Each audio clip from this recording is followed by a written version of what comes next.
Hi there, podcast and public radio fans. Heath Drusen here, host and creator of the Extremely American podcast. I'm working on season 3, which is an urgent story about neo-Nazi terrorists and how they helped build a modern white supremacist movement, even from prison.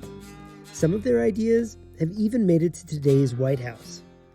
It's both a gripping true crime story and a timely warning about threats to our democracy. And this time, my investigative reporting is funded by you. To support the project, please make a tax-deductible contribution at extremelyamerican.org. That's extremelyamerican.org. And thanks.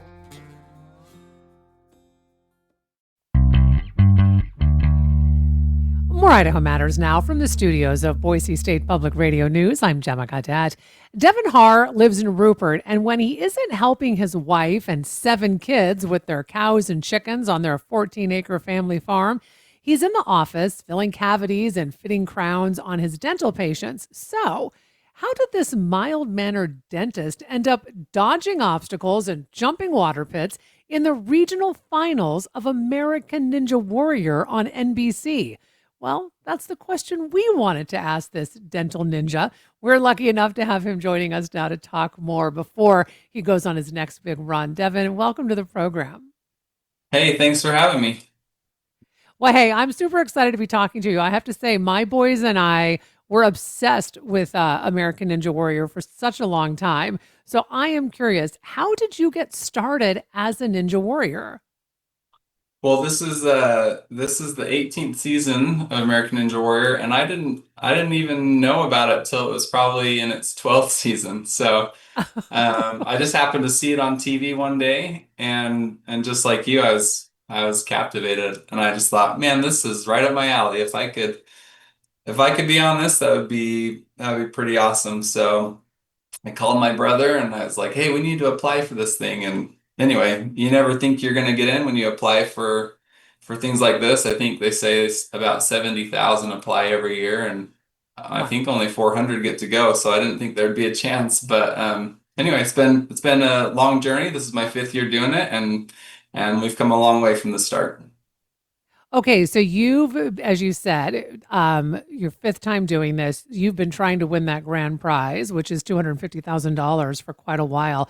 What have you learned in this process? And maybe, what have you, every year you must come back and be like, okay, I need to overcome X. Yeah, so I think it's been a humbling experience for sure.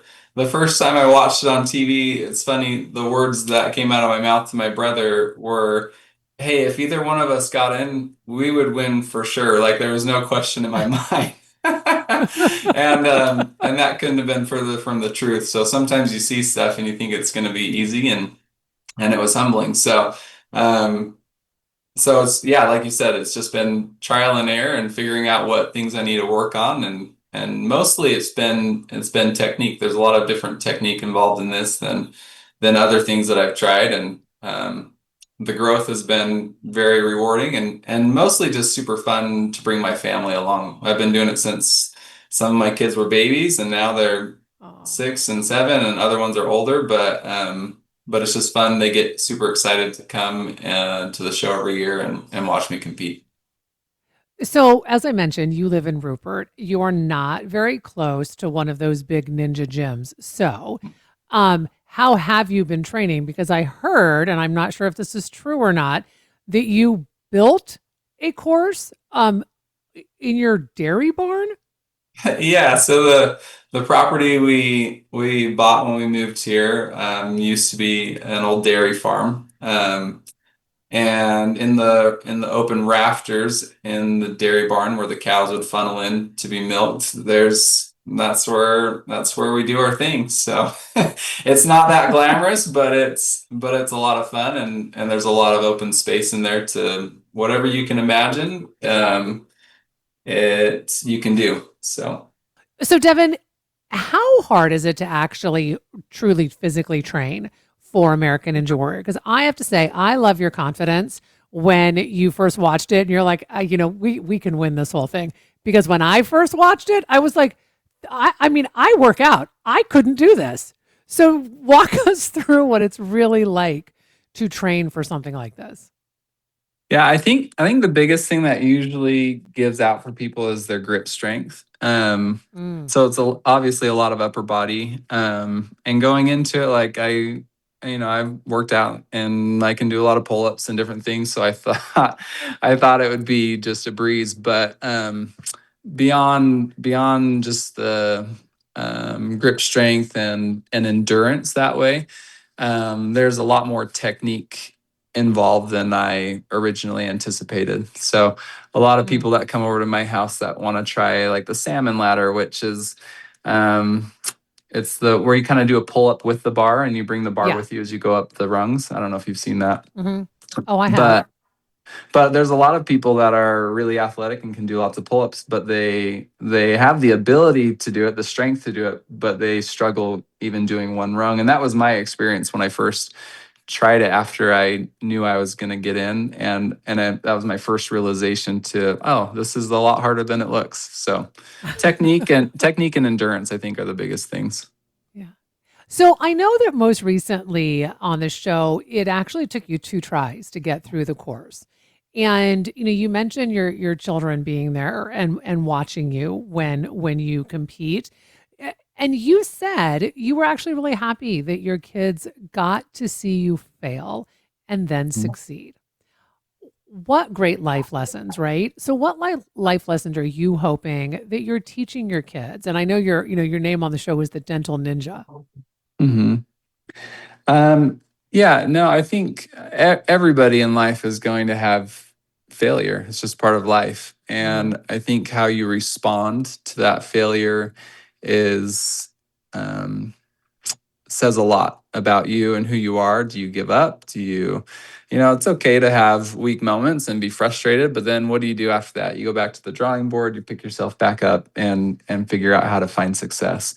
And that's my biggest hope, is that my kids can see that I've failed and repeatedly. In fact, like I said, this is my fifth time, and the other night that aired was my first time hitting a buzzer. So that was, and the reward, the excitement from that.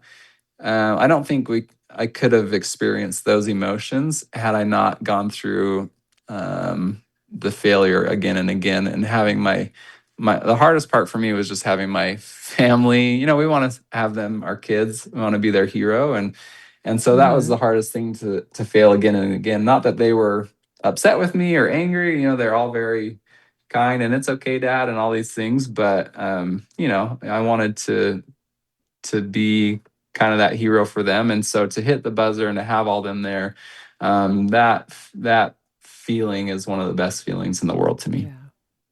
So my understanding as well is that I believe for the last 3 seasons, you've pledged to help lower income single moms Uh-huh. every time to make it past an obstacle. Can you talk to us about that and how this came about?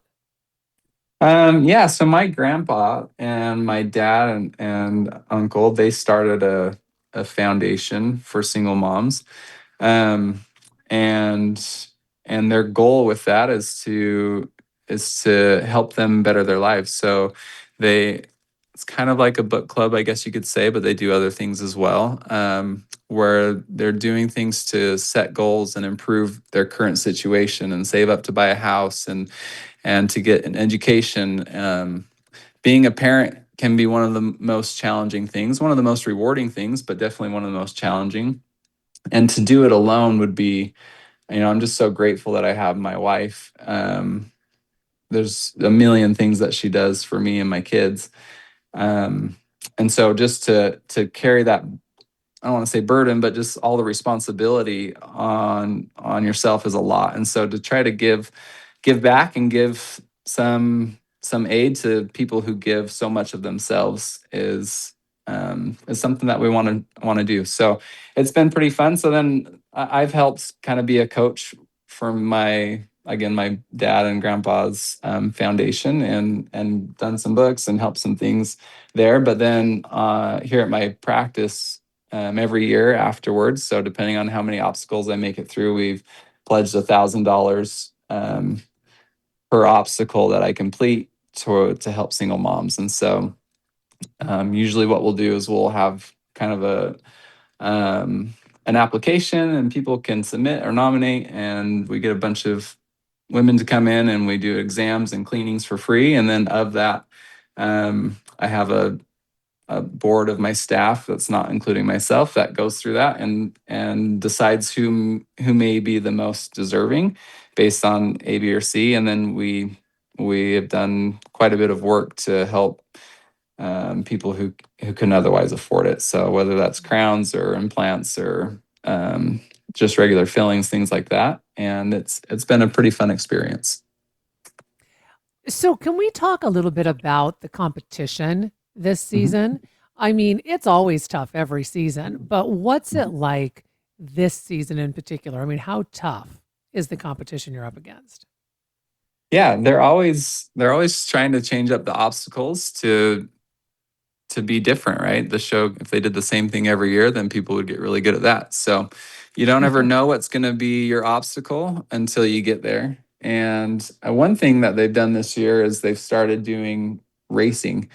And so not only are you trying to get through the obstacle, but you're trying to do a lot faster than everybody else. So they have some 3-lane races set up, and the last one there is out. And so that puts an extra edge to the competition. And you made it, as you said, through the course last week at last week's show. So you are now officially in the regional finals. How are you feeling about this? And how are you feeling about the upcoming course? Oh yeah, no, I'm ecstatic to have made it through.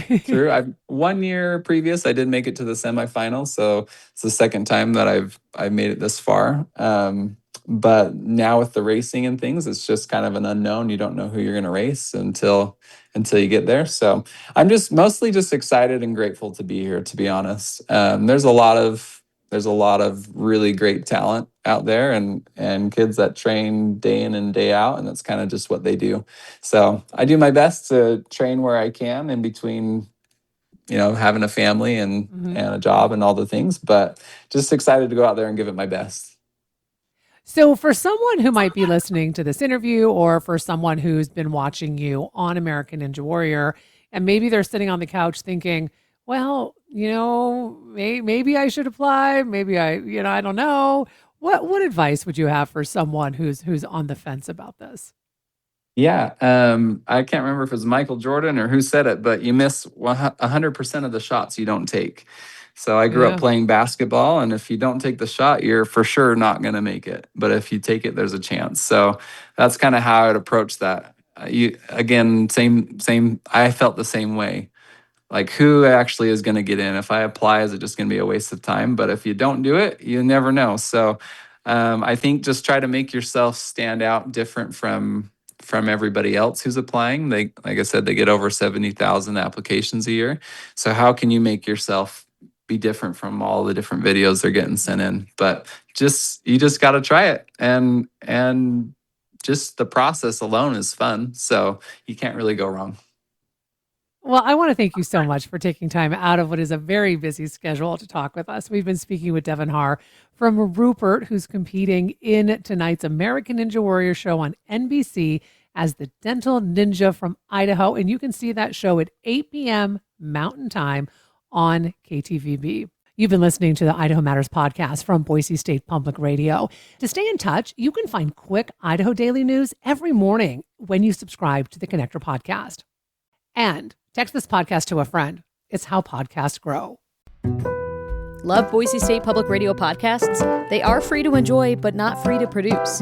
If you can give, your support helps keep shows like Idaho Matters and Scandalize available to everyone. Donate now at boisestatepublicradio.org.